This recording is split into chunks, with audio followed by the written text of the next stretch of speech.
ನಿನ್ನೆ ಬಿಗ್ ಬಾಸ್ನಲ್ಲಿ ಹನುಮಂತಪ್ಪರ ಮಾವ ಗೋಲ್ಡ್ ಸುರೇಶ್ ಹೊರಗೆ ಹೋದ. ಹನುಮಂತಪ್ಪಗೆ ಭಾಳ ಬೇಜಾರಾಗಿತ್ತು. ಯಾಕಂದ್ರೆ ಎಲ್ಲೆಲ್ಲಿ ನಮ್ಮ ಕರ್ನಾಟಕದ ತುಂಬ ಎಲ್ಲೆಲ್ಲಿ ಜನ ಒಂದು ಮನೆ ಕಟ್ಟಿರ್ತಾರ. ಅಲ್ಲಿ ಬಿಗ್ ಬಾಸ್ ಅಂದ್ರೆ ಒಂದು ಮನೆ ಇದ್ದಂಗೆ ಕೂಡಿ ನಕ್ಕಂತ ಚಂದ ಆಟ ಆಡ್ತಿರ್ತಾರ.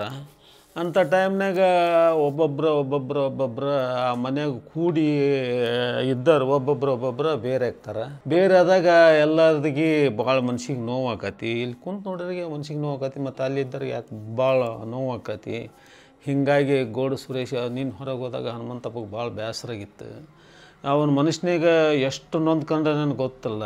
ಯಾಕಂದು ಬೆಂಗಳೂರಾಗ ಈಗ ನಾವು ಉತ್ತರ ಕರ್ನಾಟಕದಾಗ ಒಬ್ಬರು ನಮಗೆ ಪರಿಚಯ ಆದಾರಪ್ಪ, ನಾವು ಅಗ್ರಿ ಪ್ರೇಮದ ನೋಡ್ಕೊಂತಾರಂದ್ರೆ ಎಷ್ಟೋ ಒಂದು ಹೆಮ್ಮೆಯ ವಿಷಯ ಆಗಿತ್ತು. ಯಾರಿಗೆ ಹನುಮಂತಗೆ ಗೋಲ್ಡ್ ಸುರೇಶ್ ಹೋದ್ಮೇಲೆ ಭಾಳ ಮನ್ಸಿಗೆ ನೋವಾಗೈತೆ. ಆದ್ರೆ ಅದನ್ನ ಮನುಷ್ಯನಿದ್ದ ಬಿಚ್ಚಿ ಹೇಳೋದಲ್ಲ, ಅವ ಭಾಳ ನೊಂದ್ಕೊಂಡಾನ.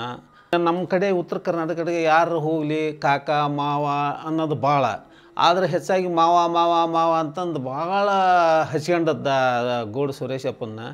ಅದಕ್ಕೋಸ್ಕರ ಅಗದಿ ಎಲ್ಲರೂ ಹೋಗಲಿ ಮಾವ ಮಾವ ಮಾವ ಅಂತದ್ದ, ಏನರಂದ್ರೂ ಸುಧಾರಿಸ್ಕೊಂತದ್ದ. ಅಂಥ ಒಳ್ಳೆ ಆಟ ಆಡಿದ ಗೋಲ್ಡ್ ಸುರೇಶ ಆತು. ಇನ್ನೊಬ್ಬ ಶಶಿರ್ ಅಂತಂದ, ಅವರು ಹೋದ್ರು, ಒಳ್ಳೆ ಆಟಗಾರ ಹೋದ್ರು ಬಿಗ್ ಬಾಸ್ನ. ಮತ್ತು ಬಿಗ್ ಬಾಸ್ನ ನೇಮನ ಹಂಗೆ ಯಾರು ಮಾಡೋಕೆ ಏನಾಗಕತಿ. ಮತ್ತು ಇಲ್ಲಿ ಎಲ್ಲರಿಗೆ ಪ್ರೇಕ್ಷಕರಿಗೆ ನೋಡೋರಿಗೆ ಒಂದು ಥರ ಮನಸ್ಸಿಗೆ ಇದಾಗ್ತೈತಿ. ಅಷ್ಟು ಒಂದು ಮನೆಯಾಗಿದ್ದು ಜೀವನ ಮಾಡ್ತಿರ್ತಾರೆ. ಮತ್ತು ಒಬ್ಬೊಬ್ರು ಹೋದ್ಮ್ಯಾಗ ಭಾಳ ಬೇಸರಕತಿ. ಅದಕ್ಕೆ ಹನುಮಂತಗೆ ಭಾಳ ಬೇಸರಾಗೈತಿ.